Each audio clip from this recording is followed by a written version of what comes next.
Ghouls and Gals, and welcome back to my channel. If you guys are new here, hi, my name is Hillary, and if you are a subscriber, welcome back, my crazy Hillies. It is the first day of October, so happy Halloween! I figure because it's the first day of October, we're gonna cover another demonic haunting. So tonight we are going to be covering Bobby Mackey's Music World. The story of Bobby Mackey's Music World predates the building that now sits on its property.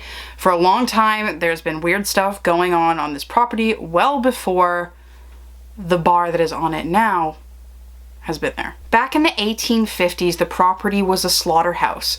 There was a big well that was dug on the property where all the blood and guts from the cows and other animals that they were slaughtering would be drained to. And this well actually over the years got sealed over, and they did not know that it was there until a caretaker that lived on the property of Bobby Mackey's in the 70s sometime found this well. And this man is actually said to have one of the biggest problems with all this ghosts. He got possessed. So there's a possession tape that I'm going to add right in here, and you guys can decide whether or not it's a possession. You understand me? Now, what the fuck you got? My Lord's on my way! He's on my way! You bring him on. You bring him on. He's coming, and he's coming, but down strong. And I'm gonna tell you. His name was Carl Lawson. He has long time since passed, but from the videos that I've seen of him, he seems like a really nice guy. So there's not really anything that he could gain from that, and it looked, from me, from that video, looked terrifying. I don't know why anyone would want to go through an ordeal like that voluntarily just for attention. But he was the caretaker at Bobby Mackey's for many years before he passed away.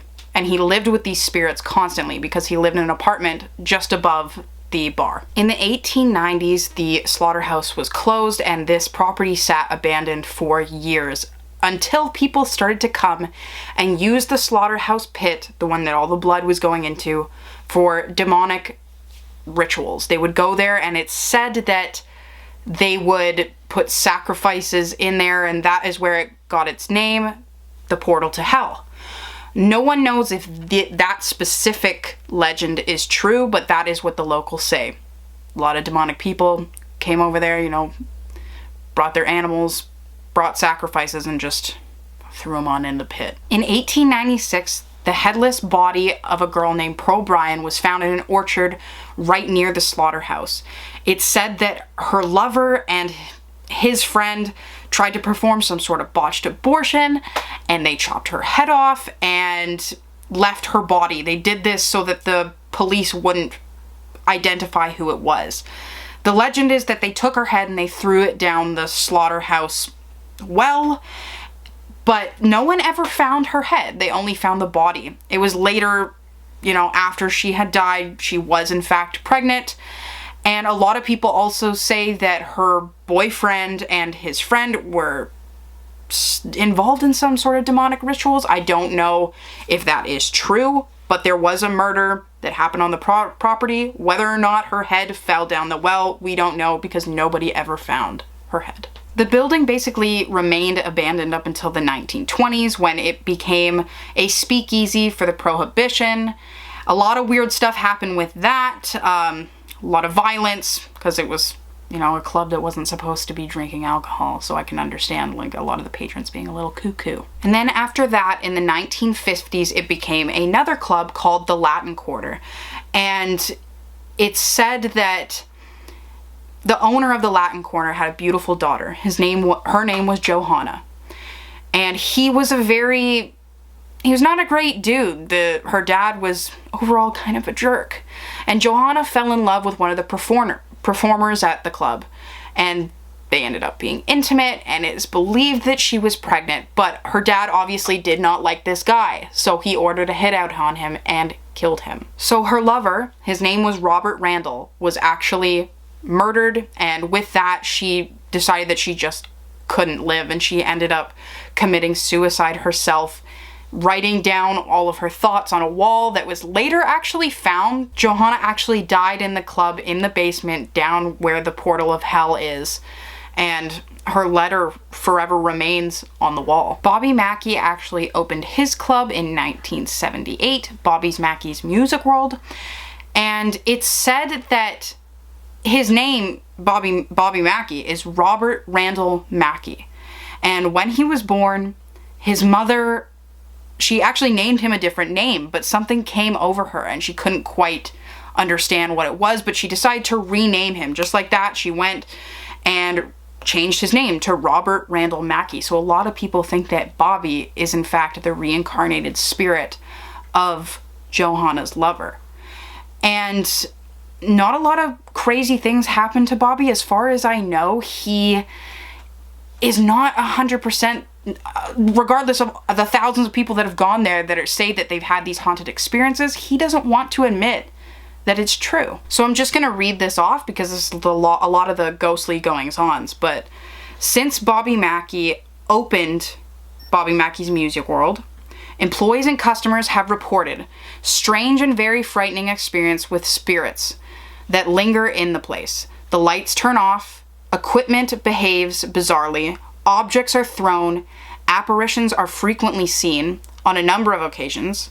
Staff members, customers, and investigators claim to have been attacked by unseen hands. People have been struck and scratched and have been so unnerved that they fled the building.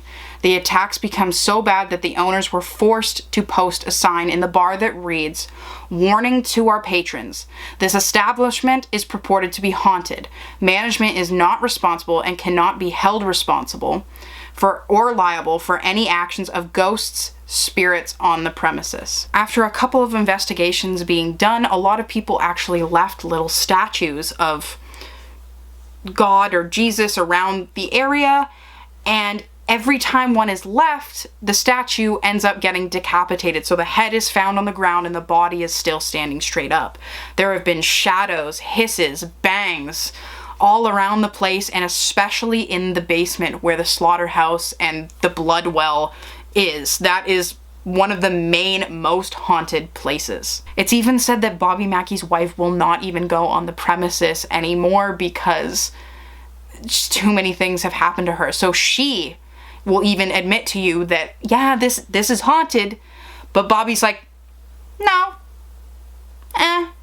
not so bad. So the crew of Ghost Adventures, back in the day, this was their very first episode of Ghost Adventures, took place in Bobby Mackey's Music World, and they went there and they investigated. A lot of weird things happened. There was bangs that they heard that came from nowhere, but this is the one place out of like 22 seasons of Ghost Adventures that they refused to go back. I think they did eventually go back, but that was time after. They were having haunting dreams when they went home, like about Bobby Mackey and the place. Like they suffered these really bad attachments, and I can understand this happening, especially when there was already, like, you know, a lady's head was cut off, a lady commits suicide, there's blood just dripping down into the river from the well, and the fact that there was also this possession that took place there by the caretaker. So whether or not you guys believe if Bobby Mackey's Music World is really haunted, that is up to you. If you guys are brave enough, I'm sure you could go there for a little bit of honky-tonk fun and see if you get scratched or demonically possessed. Personally, I do think it's haunted. I've seen a couple shows that cover it, and the amount of people that just will not go there anymore, regardless of them being on TV shows, they just won't even go on the property, and it's like, why? What would be the point? Especially if it's your job. I've seen a lot of people that have worked there that will just like up and quit or just be completely done with the place. And especially if that's a job. Like I could understand a job, but you're gonna call your boss and be like, I ain't coming back because of the spirits. So if you guys want, you can go leave in a comment below. Is Bobby Mackey's haunted or not? It's up to you guys. Feel free to give me a like or subscribe if you want to, and happy Halloween, everybody. I'll see you guys next time. Bye.